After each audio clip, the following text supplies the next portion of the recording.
తెలియచేయండి. మా అడ్రస్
క్రీస్తునందు ప్రియమైన హోలీ లైట్ టీవీ ప్రేక్షకులకు యేసుక్రీస్తు నామములో వందనాలు తెలియజేస్తూ ఉన్నాము. క్రీస్తునందు ప్రియులారా, మీరు క్రమం తప్పకుండా ఈ హోలీ లైట్ టీవీ కార్యక్రమాలు చూస్తూ ఉన్నందుకు, మరి ప్రార్థనల ద్వారా మీరు చేసినటువంటి ఫోన్ కాల్స్కు సమాధానంగా మేము చేస్తున్నటువంటి ప్రార్థనల ద్వారా మీరు దీవించబడుతున్నారని మేము నమ్ముతూ ఉన్నాము. మరి గత వారంలో మేరీ గోల్డ్ వర్తమానాన్ని మీరు విన్నారు. మేరీ గోల్డ్ మీకోసం ఎంతో భారంగా ప్రార్థన చేస్తూ ఉన్నారు. మరి దేవుని వరములు కలిగిన వారు, దేవునితో సహవాసం కలిగిన వారు ప్రార్థన చేసినప్పుడు ఆ ప్రార్థన దేవుని సన్నిధిలోనికి వెళ్తుంది. ఆ విధంగా దేవుని సన్నిధిలోనికి ప్రార్థన వెళ్ళినప్పుడు తగిన జవాబు మీ మీదకి వస్తుంది. మీరు ఆ విధంగా మీరు మీ సమస్యల నుండి, మీ ఇబ్బందుల నుండి, మీ శోధనల నుండి మీరు విడిపించబడతారు. మీ హృదయాల్లో మీకు నెమ్మది దొరుకుతుంది. మీ కుటుంబాల్లో నెమ్మది, సమాధానాలు మీకు దొరుకుతాయి. మీరు క్రమం తప్పకుండా ప్రతి సోమవారం ఉదయం 10:30 గంటలకు ప్రసారం అయ్యే ఈ హోలీ లైట్ టీవీ కార్యక్రమాన్ని మీరు తప్పకుండా చూడండి. ఇంకా అనేక మందికి ఈ కార్యక్రమాన్ని మీరు పరిచయం చేయండి. మరి మేము ఎప్పుడు చెబుతూ ఉన్న విధంగా మీకోసం మేము భారంగా ప్రార్థన చేస్తూ ఉన్నాము. అలాగే ఈ యొక్క టీవీ పరిచర్య కొరకు కూడా మీరు భారంగా ప్రార్థన చేయండి. ఈ సమయాన దేవుని యొక్క వాక్య భాగంలోనికి మనం వెళ్తూ ఉన్నాం. బైబిల్ గ్రంథంలో నుండి కొన్ని విషయాలు ఈరోజు మనం వాక్యం ద్వారా ధ్యానం చేయనట్టు ఉన్నాం. బైబిల్ గ్రంథంలో నుండి ఆది కాండము 4వ అధ్యాయము 3, 4, 5 మనము చదువుకున్నట్లయితే రాయబడినటువంటి మాటలు ఈ విధంగా ఉంటా ఉన్నాయి. కొంతకాలం అయిన తరువాత కయ్యూను పొలము పంటలో కొంత యెహోవాకు అర్పణగా తెచ్చెను. హేబేలు కూడా తన మందలో తొలుచూలున పుట్టిన వాటిలో క్రొవ్విన వాటిని కొన్ని తెచ్చెను. యెహోవా హేబేలును అతని అర్పణలను లక్ష్యపెట్టెను. కయ్యూనును అతని అర్పణలను ఆయన లక్ష్య పెట్టలేదు. కాబట్టి కయ్యూనుకు మిక్కిలి కోపం వచ్చి అతడు తన ముఖము చిన్నబుచ్చుకొనగా యెహోవా కయ్యూనుతో, నీకు కోపమేలా? ముఖము చిన్నబుచ్చుకొని ఉన్నావేమి? నీవు సత్క్రియ చేసిన ఎడల తల ఎత్తుకొనవా? సత్క్రియ చేయని ఎడల వాకిట పాపము పొంచి ఉండును. ఈ యొక్క వాక్య భాగము ద్వారా ఈరోజున మనము లోతైనటువంటి విషయాలు ధ్యానించనయుంటూ ఉన్నాం. ముఖ్యంగా ఇక్కడ మనకు కనిపిస్తున్నటువంటి ఒక అంశం ఏంటంటే అర్పణలను అర్పించుట, దేవుని సన్నిధిలోనికి అర్పణలను తీసుకొని వచ్చుట.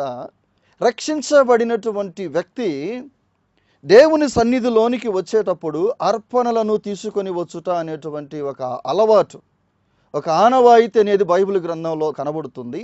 బైబిల్ గ్రంథము ద్వారా రక్షించబడుతూ ఉన్నటువంటి ప్రతి వ్యక్తి నేర్చుకుంటూ ఉన్నాడు. వాక్యం ద్వారా, వాక్యం చదువుట ద్వారా, వాక్యం వినుట ద్వారా, దైవజనుల ద్వారా ఈ విషయాన్ని తెలుసుకుంటూ ఉన్నారు.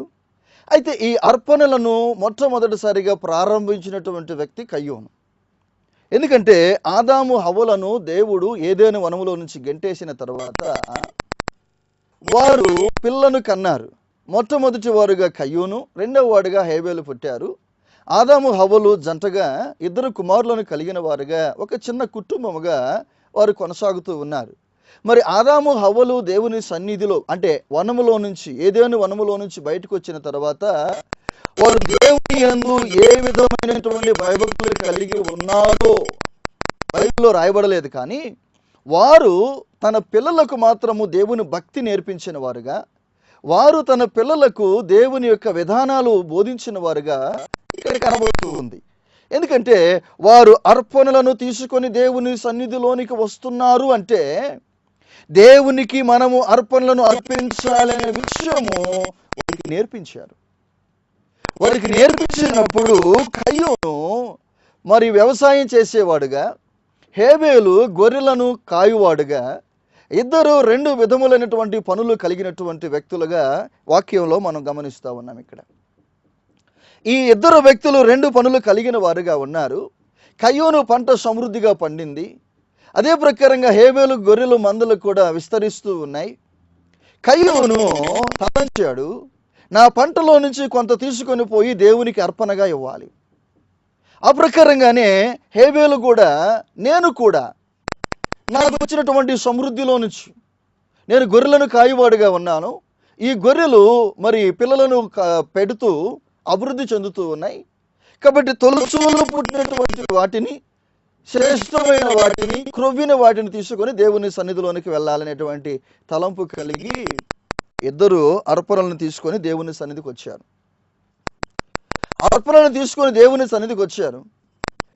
ఎలా అర్పించాలో, ఎలాంటి అర్పణలు దేవుడు ఇష్టపడతాడో, దేవుని యొక్క ఉద్దేశం ఏమై ఉందో అనేది వారికి తెలుసో లేదో, మరి కయ్యూను అర్పణ తీసుకొని వచ్చినప్పుడు ఇక్కడ రాయబడుతున్నటువంటి మాటలు ఏంటంటే కయ్యూను అర్పణను దేవుడు అంగీకరించలేదు.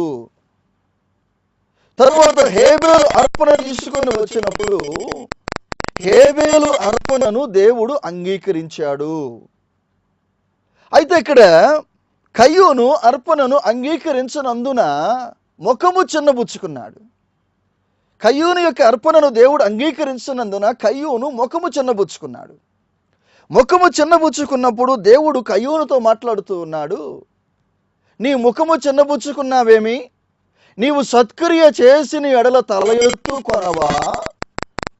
ఈ మాటను మనము చాలా జాగ్రత్తగా ధ్యానం చేయాలి.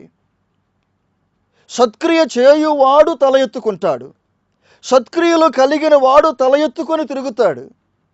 ఈ లోకంలో ఎంతోమందిని మన మనుషులను చూస్తూ ఉన్నాం. అనేక మంది పాపులుగా విచ్చలవిడి జీవితాన్ని కలిగి ఉన్నారు. వారు క్రైస్తవులుగా ఉంటూ రహస్యముగా ఎన్నో పాపాలు చేసేవారుగా, వారు క్రైస్తవులుగా ఉంటూ ఎన్నో అక్రమాలకు పాల్పడేవారుగా, వారు క్రైస్తవులుగా ఉంటూ మరి సంపూర్ణమైన హృదయముతో అర్పణలను తీసుకురాకుండా వేషధారుల వలె దేవుణ్ణి ఆరాధించువారుగా ఉండడాన్ని మనం ఎంతో మందిని మన పరిసరాల్లో చూస్తూ ఉంటాం. ఈ మధ్యకాలంలో ఒక చోట మేము ప్రార్థన జరుపుతూ ఉన్నప్పుడు ఒక భార్యాభర్తల యొక్క జంట ప్రార్థన చేయించుకోవడానికి మా ముందుకు వచ్చారు. నా ముందుకు వచ్చి మోకరించారు. నేను ప్రార్థన చేస్తూ ఉన్నాను. ప్రార్థన చేసి అయిపోయిన వెంటనే సహోదరుడు అంటూ ఉన్నాడు, నేను బాగా ప్రార్థన చేస్తూ ఉన్నాను, పరిశుద్ధాత్మ బలంగా నా మీదకి వస్తూ ఉంది. పరిశుద్ధాత్మ నా మీదకి బలంగా వచ్చినప్పుడు నేను భాషలు మాట్లాడుతూ ఉన్నాను. నాకు చాలా సంతోషంగా ఉంది, చాలా ఆనందంగా ఉంది. కానీ నా కుటుంబ సమస్యలు అలాగే ఉన్నాయి, నా కుటుంబంలో కొరతలు అలాగే ఉన్నాయి, నా కుటుంబంలో ఆర్థిక ఇబ్బందులు అలాగే ఉన్నాయి, కుటుంబంలో ఏమాత్రము నెమ్మది లేదు, సంతోషము లేదు. దీనికి కారణం ఏంటో మీరు ప్రార్థన చేసి నాకేమైనా చెప్పగలరా అని అడిగాడు. నేను ఆలోచిస్తూ ఉన్నాను. నేను బాగా ప్రార్థన చేస్తూ ఉన్నాడు, పరిశుద్ధాత్మ వస్తూ ఉంది, భాషలు మాట్లాడుతూ ఉన్నాడు. నేను చేతులు పెట్టినప్పుడు కూడా ఆయన భాషలు మాట్లాడడాన్ని నేను చూచాను. మరి సమస్యలు ఎందుకు తీరిపోలేదు? ఏదైనా ద్రాక్ష ఉన్నటువంటి పాపం ఇతనులో ఉండదా అని నేను కొంచెం ఆలోచన చేస్తూ ఉన్న సమయంలో వెంటనే ఆయన భార్య అంటూ ఉంది, సమస్యలు తీరాలంటే మనం అన్నిటిలో బాగుండాలి కదండి అన్నారు. అవును కదమ్మా అన్న నేను. ఈయనేమో పాన్పరాకులు తింటాడు, గుట్కాలు తింటాడు, సిగరెట్లు తాగుతాడు, అన్ని అలవాట్లు ఉన్నాయి. మరి ఎలా జరుగుతాయి ఇంట్లో కార్యాలంటే నేను ఆశ్చర్యపోయాను. ఇవన్నీ అతనికి గ్రహింపు లేదా? ఇవన్నీ తప్పని అనిపించటం లేదా? నేను ఆయన ముఖం వైపు చూడగానే ఇవన్నీ మానుకోవాలనే ఆలోచన ఉందండి, ప్రార్థన చేయండి అంటున్నాడు. తలదించుకున్నాడు. అప్పుడు దాకా తల ఎత్తుకున్నటువంటి వ్యక్తి, అప్పుడు దాకా నాతో ధైర్యంగా మాట్లాడుతున్నటువంటి వ్యక్తి, అతని యొక్క పాపమును, అతని యొక్క అతిక్రమ కార్యములను బయట పెట్టగానే అతడు తలదించుకున్నాడు. యేసు ప్రభు అంటున్నాడు ఇక్కడ వాక్య భాగంలో, సత్క్రియ చేసిన ఎడల తల ఎత్తుకోవా. సత్క్రియలు కలిగి ఉంటే మనం తల ఎత్తుకుంటాం, తల ఎత్తుకుని తిరగలం. మనల్ని కృంగదీసే ఎవరో కాదు. చాలా మంది ఏమనుకుంటారంటే యేసయ్య నన్ను వదిలిపెట్టేశాడు, యేసయ్య నన్ను పట్టించుకోవడం లేదు, ఆయన ప్రార్థన చేయటం లేదు, అందరికీ మేలు జరుగుతూ ఉంది, అందరూ దీవించబడుతూ ఉన్నారు, అందరూ ఆశీర్వదించబడుతూ ఉన్నారు, నేనే ఇలా ఉన్నాను, నాకే ఇలా జరుగుతూ ఉంది. ఎందుకు అలా ఉన్నావు? ఎందుకు అలా జరుగుతూ ఉంది? ఈ వాక్యం వింటూ ఉన్నటువంటి నీవు ఒక్కసారి నా వైపు కాదు, నీ హృదయములోనికి నువ్వు త్రొంగి చూడాలి. నీ హృదయములోనికి నీవు త్రొంగి చూచినట్లయితే నీ హృదయ స్థితి ఏ విధంగా ఉందో కనపడింది. మనం మనుషులను చూస్తూ ఉంటాం, మనుషుల ముఖాలను చూస్తూ ఉంటాం. వీరు ఇట్టంటోళ్ళు, వాళ్ళు అట్టంటోళ్ళు, వీళ్ళు ఇలా ఉన్నారు, వాళ్ళు అలా ఉన్నారు. నేను ఎలా ఉన్నాను ప్రభా నీ సన్నిధిలో, నేను ఏ విధంగా ఉన్నాను నీ సన్నిధిలో అనేటువంటి ప్రార్థన. రోమిలికి రాసిన పత్రిక 2వ అధ్యాయం 1 నుంచి 45 వచనాలు చదివితే అక్కడ రాయబడుతున్నటువంటి మాటలు, అనేకులకు బోధించు నీవు నువ్వు బోధించుకోవా? పౌలు గారు చెప్తాడు, అనేకులకు బోధించు నీవు బోధించుకోవా? యేసు ప్రభువు చెబుతున్నాడు, ఎదుటి వాని కంటిలో నలుసుని వెతుకు, నీవు నీ కంటిలో ఉన్న దూలముని ఎంచవా? మనం ఆలోచన చేయాలి, మనం ఎలా ఉన్నామో, మన హృదయం ఏ విధంగా ఉన్నదో. నేనెప్పుడు మా సంఘాలలో, మా సభల్లో నేను చెప్పేటువంటి ఒక వాక్యం ఉంది, అదొక ఊర్బోధంలాగా నేను వాడుతూ ఉంటాను. ఏంటంటే, అతిక్రమములు దాచిపెట్టువాడు వర్ధిల్లడు, వాటిని ఒప్పుకొని విడిచిపెట్టువాడు కనికరమును పొందుతాడు. వర్ధిల్లాలనేటువంటి